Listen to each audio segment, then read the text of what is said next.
Hey everyone, Tucker Carlson has found yet another reason to slam Winston Churchill. Winston Churchill, who I know we're required to deify, presided over the imprisonment of his opposition party during the entire length of the war, and their families and their wives. I'm Rich Lowry of National Review, and Tucker Carlson does not like Winston Churchill very much. Churchill, of course, one of the great heroes of Western history and one of the greatest opponents of 20th century totalitarianism, obviously very much including fascism. So what is Carlson complaining about? Well, according to Carlson, Churchill jailed his political opposition. Well, what was the political opposition during World War II? Oh, that would be the Labor Party. Who headed the Labor Party? That would be Clement Attlee. So Clement Attlee was in a dank prison cell all during World War II.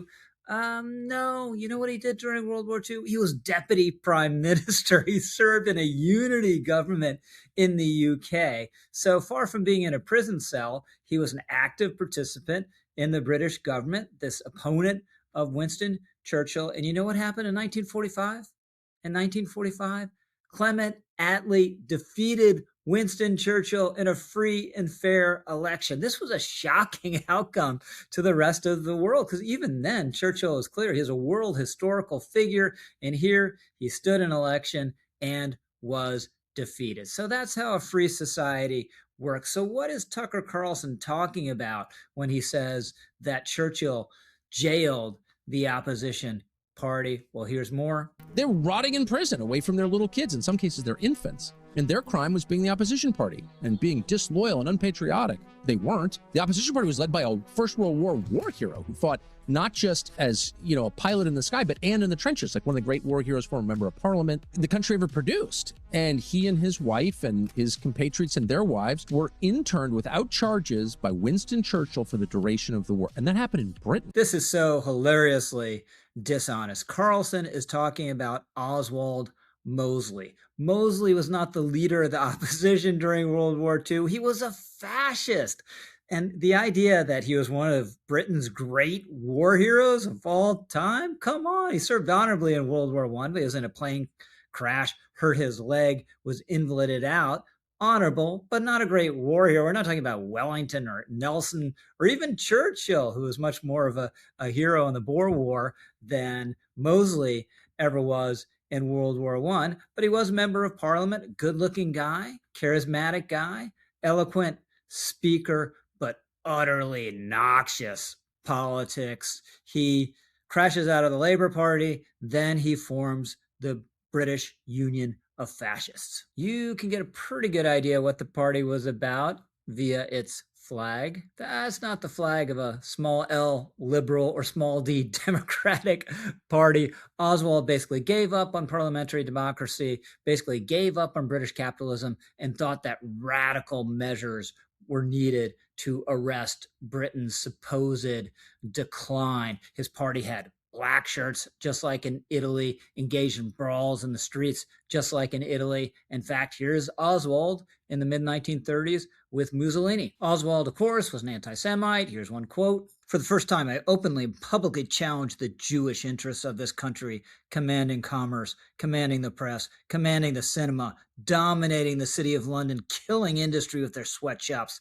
These great interests are not intimidating and will not intimidate the fascist movement of the modern age. He had a very appropriate social life. He got married, his second wife, to Diana Mitford, also a notorious fascist. Where did they get married? They got married in Berlin.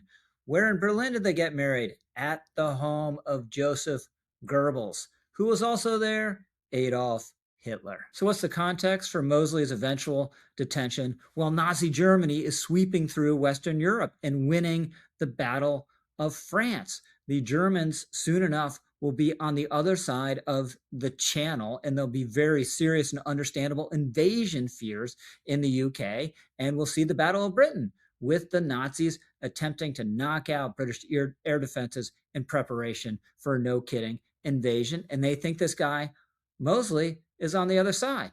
He is a potential collaborationist, so they have something called Defense Regulation 18B, which allows them to detain national security threats, and he's considered a threat to national security. So he's jailed. Now, that's no fun, but he wasn't sent to a gulag. Eventually, his wife is jailed as well. And eventually, they end up living in a house together on the prison grounds. And you know what happens in 1943? They're released. Was the war over in 1943? No, the war was not over in 1943. For the duration of the war, they end up under house arrest. So again, they're not tortured, they're not sent to a gulag, they are detained during the war when they are on the other side or deeply sympathize with the other side that is attempting to subjugate and destroy their own country. But Tucker Carlson thinks this is a terrible thing and a warning sign of things potentially to come here in the United States. That stuff happens during war. And so I think we should be on guard. This is so misbegotten. Winston Churchill fundamentally was defending a free society. Donald Trump right now believes he is defending and advancing the foreign policy interests of our free society. Anyone is welcome to oppose this war. They can say anything they want about it. In fact, they can go out and advocate against it in the poisonous, most stupid terms without fearing arrest, as Tucker Carlson proves every single day. I'm Rich Lowry, over and out.